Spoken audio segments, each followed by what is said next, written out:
Guys, we already finished setting up the tent.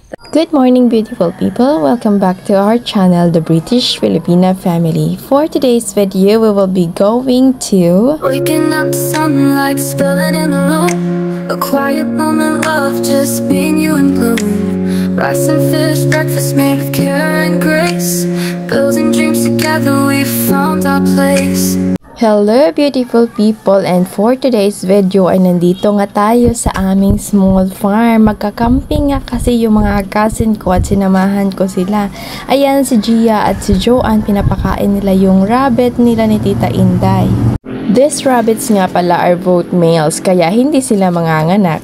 I was amazed with these rabbits because Tita Inday told me na yung pinapakain daw nila is yung pagkain ng manok na yung pellets, at saka minsan pinapakain din nila ng kangkong para daw healthy at din nakakatipid na din. At ayun na nga mga pangga, after few minutes of feeding the rabbits, nandito na si Joanne at si Gia at tinulungan kaming iset up yung tent ni Joseph. At kung mapapansin nyo, marami kaming doggy na kasama, yung isa kay Gia. At yung iba naman are dogs here sa small farm nila tatay. At ayun, tapos na nga kaming mag-set up ng tent. Nilalagyan ko lang ng takip sa itaas para hindi natin makikita yung marang maliwanag. Excited ang mga person na mag-tent at magka-camping kahit tirik na tirik yung araw. Tingnan natin mamaya kung hindi kayo magre-reklamo na it's too hot in the Philippines. So while Joanne is trying to fix the tent, Joseph is also trying to make sure that the tent is well and secure. That's what Boy Scout is. Oh, diba? May natutunan na kayo, Charis. So ayun na nga, may kamuting kahoy kami dito na binigay ni Mami, and then pinagsama-sama na namin sa curls at kinain na namin. Andiyan nakikita mo pa si Aw-Aw at saka si Pandi. Yan yung tagabantay namin dito sa farm kapag nagka-camping. Ito yung gusto ko at namimiss ko nung mga kabataan ko, kaya pinaparanas ko din sa kanila na magaganito. Yung ginagamit nga namin dati is hindi pa tent, medyo high-tech na nga tayo ngayon. Dati kasi yung dahon ng saging, tsaka yung kahoy ng kapitbahay, yung ginagamit naming gawa ng bahay-bahayan daw. Talaga literal na kumakain kami. Yung dati kami nagluluto kami ng dahon ng ipil-ipil, tas nilalagay namin sa shell ng talaba. Tapos yun, dun kami magluto-luto na, tas pagluluto-lutuan, tas kinakain-kain kunyari, pero hindi naman nilalagay sa bibig, ganun. Syempre, sa takot mo dali na baka mahilo ka kapag kinain mo ng tuluyan, ano ka ba? Tapos kunyari, bibili kami sa tindahan ng kalaro namin. Yung ginagamit namin na pambili is yung pambalot ng candy. Tapos may value pa yun. Kunyari, yung Snover 5 pesos, tapos yung White Rabbit 100, tapos yung Candy Mint, ganun, 500, ganyan. May mga value yun. Tapos yung Tansan, yung pantakip ng bote ng soft drinks, ganun, 1 peso yun. Tapos pagtakip ng 1.5, parang ano yata yun, 5 pesos, ganun, or 10 pesos. Parang ganun lang. Tapos maya-maya ng laro, nag-aaway na kayo. Sumbong dito, sumbong doon, ganon. Pero hindi naman ganon na yung mga mama talaga is kakampi sa anak niya, ganito, ganyan. Kasi alam nila na naglalaro lang yung mga bata, nakakatuwaan. Tapos minsan din may pikunan na. Pero nagkakabati din naman agad, hindi katulad na ngayon, yung mga bata, grabe na talaga pag nag-ano. Pero nung dati, sasabihin lang, wow, hindi kita bati, away tayo. Tapos mamaya-maya, bati na kayo, sama-sama na naman. Bibigyan mo lang ng candy, ganyan, friends na ulit kayo. Wala lang, naikwento ko lang, nakakamiss na kasi yung mga ganun dati, diba? Kasi ngayon yung mga bata palaging gadgets. Bihira na lang talaga nagkaka-physical activity yung mga bata ngayon kasi nga palagi na lang silang nasa gadget, cellphone, TV, ganun, mga high-tech na kasi naka-computer.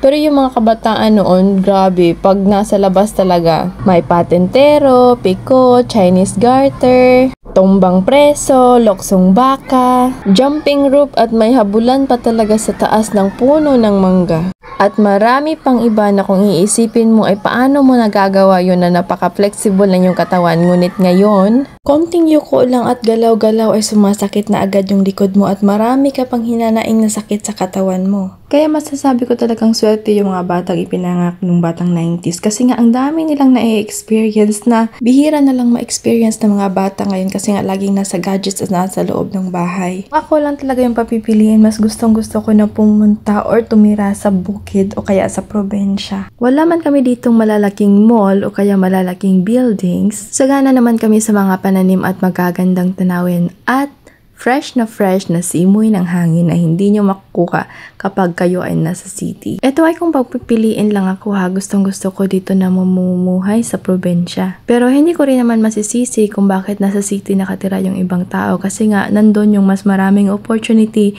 na makakapagtrabaho kayo. Sa probinsya kasi sobrang limited lang ng access ng mga opportunity na makapagtrabaho ka. Mostly dito magsasaka ka lang talaga. Kasi yung internet wala rin masyadong signal unless talaga kung mag-i-invest ka kapag may pera ka na makapag ka ng Starlink o kaya kahit mag-solar kayo para walang brownout, ganun. Pero kapag ako magkakapera at may pera ako, pipiliin ko talagang pumunta at makitira dito sa probinsya. At ayun na nga mga pangga, nailigpit na namin yung tent at ninurol-roll ko na lang para mailagay natin sa lalagyan. Nakakatuwa lang at natapos din ang araw namin na masaya yung mga bata. At ayun, pinauwi na namin sila na nauna kasi tinawag na sila ng lola nila. Medyo maliwanag lang yan tingnan pero mag-aalas 5:30 na ng hapon kaya nga tinawag na yung mga bata kasi kailangan nilang nasa bahay na kapag nasa probinsya around 5:30 or 6 o'clock kasi nga maya-maya niyan ay magdidilim na. Yes po, kapag sa probinsya po kayo nakatira ay limited lang po talaga yung mga pailaw na dekuryente kasi nga medyo may kalayuan din kasi yung next na bahay and then wala pa tayong electricity dito na banda, konti lang yung meron. Kung mapera ka, pwede kang mag-solar kaso nga hindi tayo mapera kaya wala tayong solar ditong banda maliban na lang sa ating ilaw na para sa bahay. Yes po, marami po kaming puno ng niyog dyan pero hindi po yan nakukuha minsan kasi nga yung mga niyog is matatangkad. Ayun. Finally guys, sumana mo ang camping sa tunga sa kainitan. Waking up to sunlight, spilling in the room. A quiet moment, love, just being you and bloom. Rice and fish, breakfast made of care and grace. Building dreams together, we found our place. No matter where we go, I'll always stay true. With every heartbeat, I'm lost in you. You're my last, always and forever, through every storm. Together we'll endeavor. Na-record ka din live. Mountains too high, no oceans too wide. You're my everything. Let's take this ride. Ja, ikaw ang video.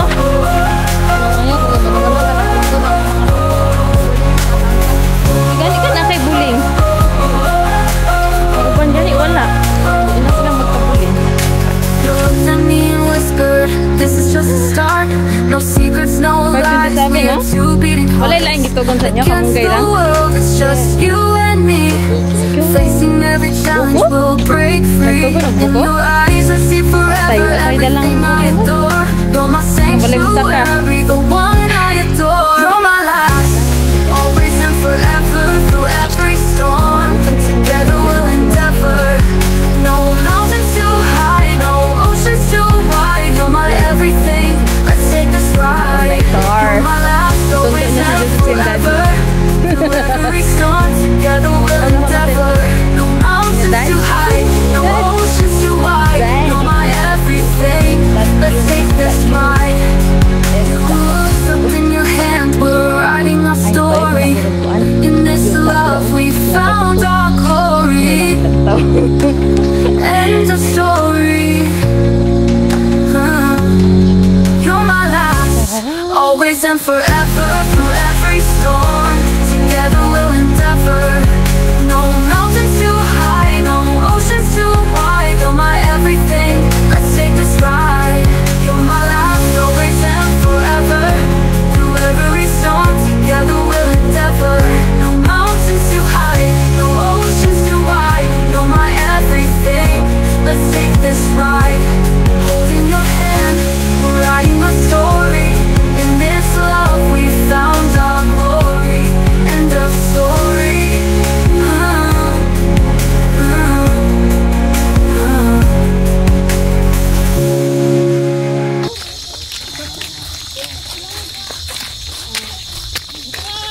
And we were just walking home. Maglalakad kami papuntang housing mga pangga kasi doon namin iniwan yung motor na sasakyan namin at sasakay si Joseph at Joanne.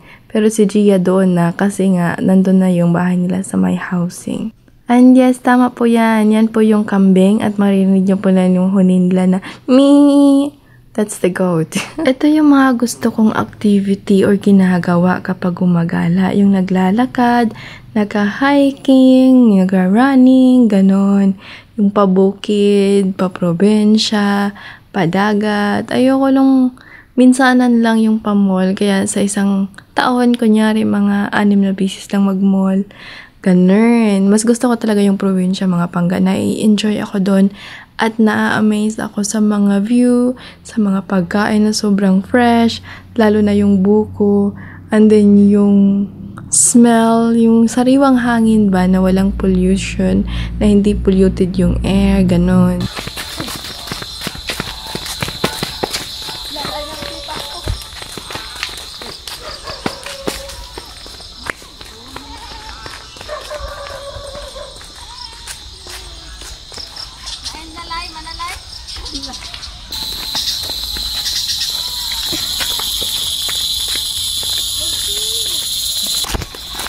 So guys, duro sila guys.